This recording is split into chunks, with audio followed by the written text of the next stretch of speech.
안녕하세요. 여러분, 오늘은 영국 문학의 거장인 서머셋 모험의 케이크와 맥주에 대해서 좀 이야기를 해보려고 합니다. 제가 이제 책을 너무 재밌게 읽어서 이렇게 막 찾아봤는데 인터넷에 이렇게 정확한 정보가 없더라고요. 아마 이제 챗GPT나 이런 생성형 AI도 남들의 후기를 이렇게 샥샥샥 읽어가지고 정리를 하다 보니까 정말로 진짜로 이 작품에 담겨져 있는 내용을 정확하게 해석한 곳이 거의 없더라고요. 그 예전에 저희 영상에도 소개했지만 제가 달과 유펜스를 좀 좋아하죠. 그리고 인간의 굴레에서도 되게 재미있게 읽었었는데 이 책은 이제 약간 인간의 굴레에서의 후속편 같은 살짝 그런 느낌이 들기도 했고요. 그다음에 이제 위대한 개츠비랑도 공통점이 아주 많은 그런 작품입니다. 마치 배경을 영국으로 옮겨놓고 다시 만든 것 같아요. 이 작품은 일단 서머셋 모험의 어떤 자전적인 느낌이 아주 강해요. 책을 이렇게 서술하는 나레이터가 윌리엄 애시든이라는 사람인데요. 이 사람이 이제 그 작가인 거죠. 이 사람이 바라보는 주인공 드리필드 부부에 대해서 저는 정말로 마치 위대한 개츠비를 서머셋 모험의 문장 스타일로 다시 쓴 것 같은 그런 느낌이 들었는데요. 이 신분의 벽하고 사회적인 편견을 딛고 일어서는 그런 부분에서 굉장히 임팩트가 있었습니다. 차이점이 있다면 케이크와 맥주는 해피엔딩이라는 거예요.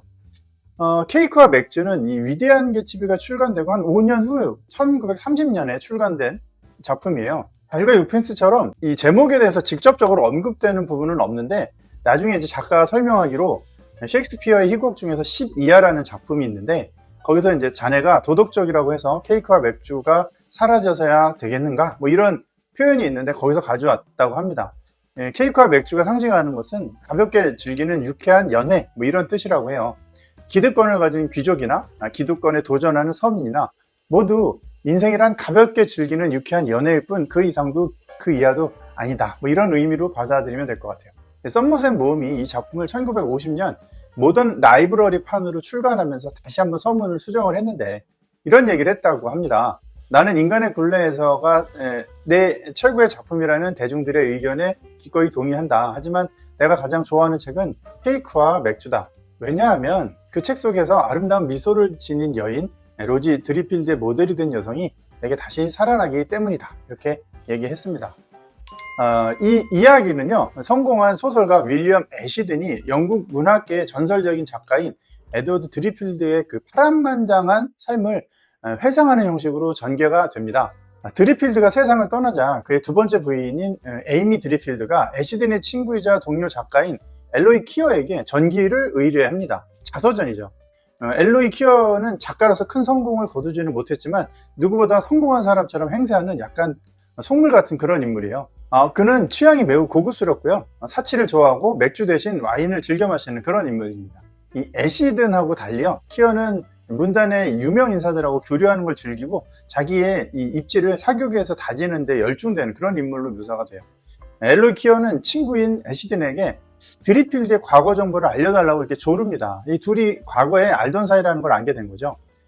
애시든은 이 친구로부터 공식적으로 이 미화된 전기를 쓰는데 도와달라는 압박을 계속 시종일관 받고요. 애시든은 이제 친구를 피해가면서 과거에 함께 있었던 그 드리필드라는 사람에 대해서 이렇게 떠올리면서 막 이렇게 얘기가 전개가 됩니다.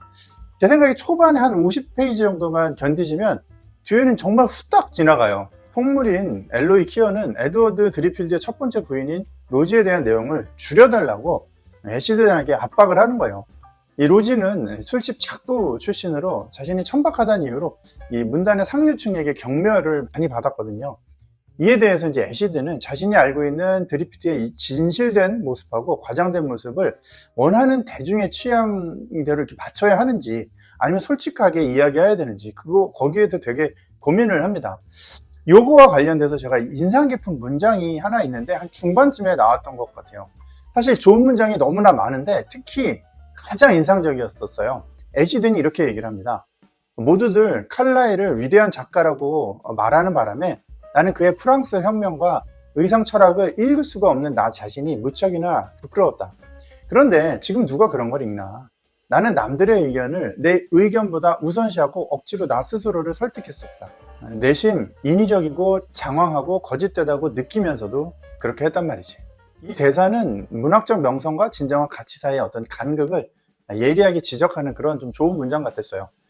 그 이외에 이제 독백처럼 나오는 부분이 굉장히 많고, 중간에 이제 그 로지랑 애시든이 잠자리를 하는 장면이 나오거든요. 거기서 이제 작가가 이렇게 얘기를 합니다. 내가 지금에 와서 이 책을 1인칭으로 시작한 걸 후회한다. 뭐 이런 재미있는 표현도 있어요. 사실 애시든한테는 말 못할 비밀이 바로 로지랑 잠자리를 했다는 거예요. 그의 고향인 블랙스터블에서는 이 외지인 출신인 드리필드 부부가 굉장히 무시를 당합니다. 이 블랙스터블이라는 곳은 영국 켄트 지방의 작은 해안 마을인데요. 보수적이고 폐쇄적인 지역을 상징합니다. 사실 우리나라도 통영이라든가 이렇게 좀 멋진 섬나라 같은 데서 이제 뭐 여생을 보내겠다 이렇게 해서 이제 귀향하시는 분들이 본인의 고향이 아닌 곳에 적응하기는 좀 쉽지 않아요. 지역 터세가 심하죠. 주인공 애시든의 숙부는 이들과 친하게 지내는 이 주인공이 되게 못마땅해요. 근데 10대 소년이었던 애시든은 이들 부부와 자전거를 타면서 친해지게 되고요. 어린 시절 내내 그들과 함께 좋은 기억을 쌓게 됩니다. 당시 애시든은 숙부와 숙모와 함께 살고 있었죠. 우아한 것과는 거리가 먼 드리필드 부부와 어울려서 자전거를 배우고 또 카드놀이를 하고 이렇게 시간을 보내는 그 모습이 되게 탐탁지 않았던 거예요. 그 우정은 참 기이하고 은밀한 성장통의 일부였다고 이제 주인공은 생각을 합니다. 드리필드 부부가 블랙스터블에서 쫓겨나듯 떠난 후에 애시든은 의대생이 되고요. 런던에서 그들과 다시 만나게 됩니다. 이 비슷한 인물로 그 조지 캠프 경이라는 사람이 있습니다. 진짜 경은 아니고 귀족은 아니고요. 장사와 건설업으로 돈을 많이 번 사람인데요. 성공한 사업가였죠. 노동계급 출신이라는 이유 때문에 이 블랙스터블에서 상류층이 이 사람을 외면했어요. 그래서 이제 오히려 이 사람은 번 돈 가지고 지역 발전을 위해서 이제 많이 쓰고 투자도 하고 기부도 하고 봉사도 했는데 지역 주민들의 텃세 때문에 뜻을 이루지 못합니다. 이 조지 캠프라는 사람은 드리필드 부부와 마찬가지로 신분 상승의 어떤 그 장벽에 부딪힌 그런 인물로 묘사됩니다. 그러니까 드리필드 부부하고 이 조지 캠프가 모두 개츠비 같은 그런 위치에 있는 사람이었고 반대급부로 굉장히 부를 쌓거나 명예를 쌓는 그런 인물로 등장을 하는 거죠. 그러던 어느 날 드리필드 부부가 야반 도주를 하고요. 거기서 이제 같이 소외된 인물로 알려진 조지 캠프 경이 도와줬다 이런 소문이 돌았는데 진실은 알 수 없었죠. 실제로 조지 캠프는 로지와 오랜 연인 관계였기도 했고요. 그들은 이제 블랙스터블 시절부터 비밀스러운 애정 관계를 유지한 인물입니다. 이후에 드리필드는 타지로 도망가서 엄청난 성공을 거두고 자기가 진 빚도 다 갚고 이렇게 승승장구하는 그런 삶을 살게 되죠. 의대생이 된 주인공 애시드는 런던 거리에서 우연히 로지를 다시 만나게 됩니다. 이때 이제 드리필드는 문학계에서 이름을 아주 이제 알리기 시작한 유명한 그런 작가가 됐고요. 그를 후원하는 인물이 닥턴 드래퍼트 부인이라는 사람이 있었습니다. 드래프트 부인은 최상위 계층을 상징하는 인물이고요. 유망한 예술가들을 발굴하고 관리하고 또 자신의 지적 허영심을 채우기 위한 그런 사교계의 거물로 등장을 합니다. 드래프트 부인이 이 에드워드 드리필드의 재능을 일찌감치 알고 후원을 한 거죠. 에드워드 드리필드는 그녀의 기대에 부응하듯 승승장구합니다. 그녀는 정기적으로 문필가들의 모임을 개최했는데 드리필드는 그녀의 살롱에서 당대 유명 작가들과 교류할 수 있는 그런 기회를 얻었어요. 반면에 드래프트 부인은 아내 로지 드리필드를 무지하게 싫어합니다. 술집 박부 출신이라고 해서 좀 처신이 천박하다 이렇게 여기기 때문이었죠. 그래서 로지도 드래프트 부인을 싫어하고 약간 남편을 사이에 두고 서로 좀 싫어하는 그런 관계가 쭉 이어집니다. 실제로 로지는 애시드는 물론이고요. 드리필드와 그 후원자 드래퍼트 부인이 개최하는 문필가 모임에 참석하는 여러 남자들과 잠자리를 함께 합니다. 작품에서 신여성이라는 단어가 몇 번 등장을 하는데요. 제가 볼 때 이제 정확하게 말하면 이게 자유부인 이런 뜻인 것 같아요. 로지는 빅토리아 시대의 정조관념과 체면을 비웃기라도 하듯이요. 자유로운 성생활을 즐깁니다. 그때는 정조관념이 굉장히 뚜렷했던 그런 시대였죠. 드리필드 부부를 가까이서 봤던 애시드는 그녀의 방탕한 생활이 첫 아이의 죽음에서 비롯됐다는 것을 알게 되고요. 로지와 에드워드는 결혼 초기에 아이를 가졌었던 거예요. 그 아이가 어린 나이에 사망을 했습니다. 이 비극적인 사건 이후에 두 부부는 사랑 없는 결혼 생활을 지속했고요. 남편은 묵인하에 아내의 바람기가 시작이 된 거죠. 애시든 자신도 로지와 연예인 관계가 되었고요. 그는 로지가 정기적으로 자신의 방을 방문할 때 행복을 느꼈지만 그녀가 다른 남자들과도 관계를 맺고 있다는 사실을 알고 있었습니다. 그럼에도 불구하고요, 로즈는 결코 음험하거나 계산적이지 않았고요. 솔직함과 생명력으로 많은 예술가들에게 영감을 주었던 인물입니다. 이제 후반부에 가면 좀 충격적인 장면이 하나 나오는데요. 로즈가 남편을 버리고 사업에서 실패한 조지 캠프경과 미국 뉴욕으로 도망을 가는 겁니다.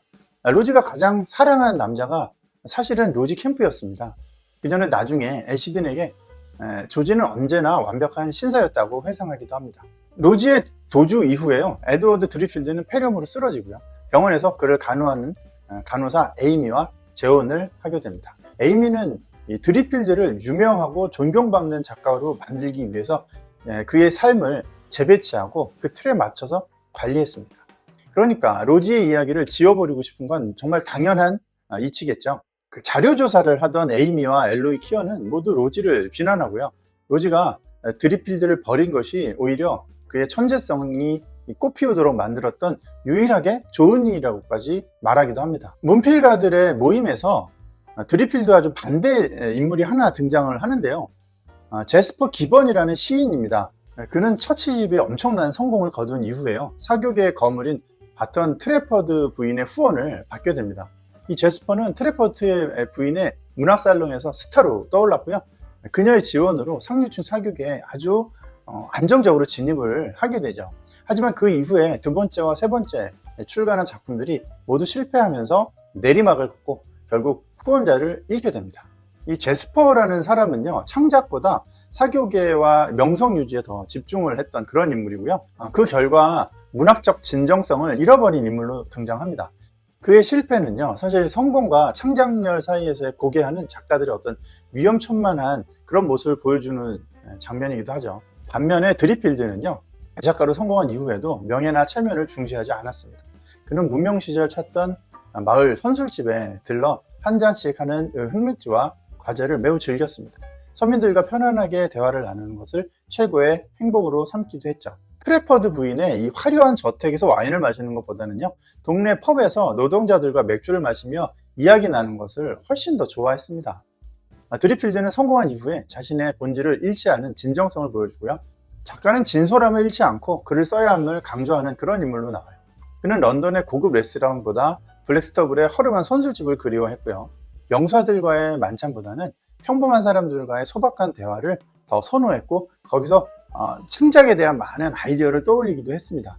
이러한 태도는 문학적인 진정성과 인간적인 겸손함의 결합으로 보여주는 거죠. 서문에 보면 서머셋 몬이 직접 이 책의 주인공 드리필드는 토마스 하디가 아니다 이렇게 얘기를 합니다. 근데 이제 후대에 알려진 바로는 그게 맞다 이렇게 얘기가 되고 있죠. 특히 이제 속물적인 전기작가로 등장하는 엘로이 키어는 서머셋 몬의 절친인 휴 월펄이라고 합니다. 그래서 이 사람이 출간을 그렇게 반대를 했답니다. 드리필드의 두 번째 부인인 에이미하고요, 전기작가 엘로이 키어가 그의 전기를 완벽한 성인공자로 미화하려는 모습은 진실보다는 약간 상업성을 중시하는 사람들의 위선을 보여주는 장면이죠. 실제로 토마스 하디의 두 번째 부인도 남편의 전기를 통제하려고 했고요, 첫 번째 부인에 대한 기록을 지우려고 했다는 그런 일화가 있습니다. 어찌저찌 해서 애시드는 미국 뉴욕 교회 요커스라는 곳에서 부도덕한 여성으로 낙인 찍혔던 첫 번째 아내 로지를 만나게 됩니다. 이때 남편 조지 캠프 경은 이미 10년 전에 죽어 있었고요. 조지 캠프는 사업 실패로 미국에서 어려운 시기를 보냈지만 로지는 그를 끝까지 돌봤습니다. 70이 넘은 나이에도 여전히 로지는 활발한 삶을 유지하고 있었고요.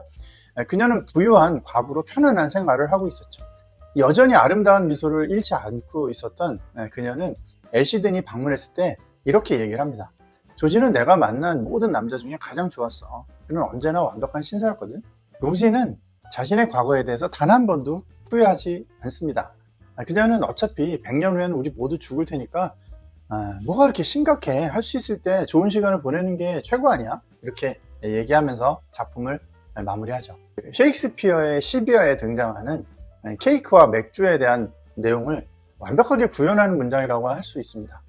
로지는 사회적인 편견과 도덕적인 비난에도 불구하고 자신이 선택한 삶을 긍정하고 또 진정한 자유와 행복을 보여줍니다. 애시드는 결국 자신이 알고 있는 이 로지에 대한 진실을 에이미에게는 공유하지 않기로 결심합니다. 애시드는 로즈의 아름다운 기억을 속물적인 문단 사람들의 미화와 왜곡으로부터 보호하고 싶었던 거죠.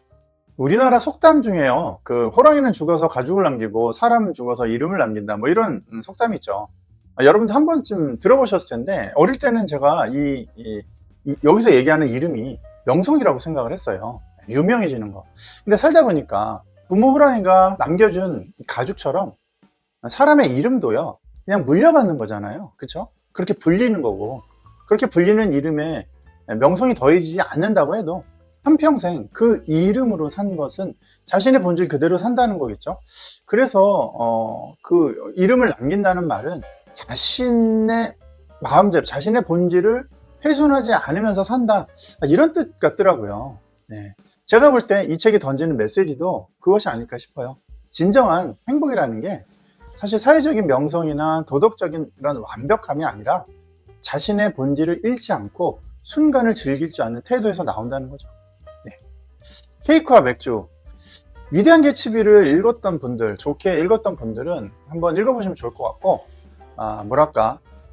위대한 개츠비도 도전을 했죠. 근데 그 도전이 사실 좌절됐죠. 근데 이 작품에서는 저마다의 사람들이 이 갖은 외압에도 불구하고 그런 것들을 다 이겨냈다는 점에서 좀 그 의미 있었고, 이게 책을 읽다 보면 초반에 되게 지루합니다. 근데 갑자기 절반 정도 넘어가면서부터도 급물살을 타요.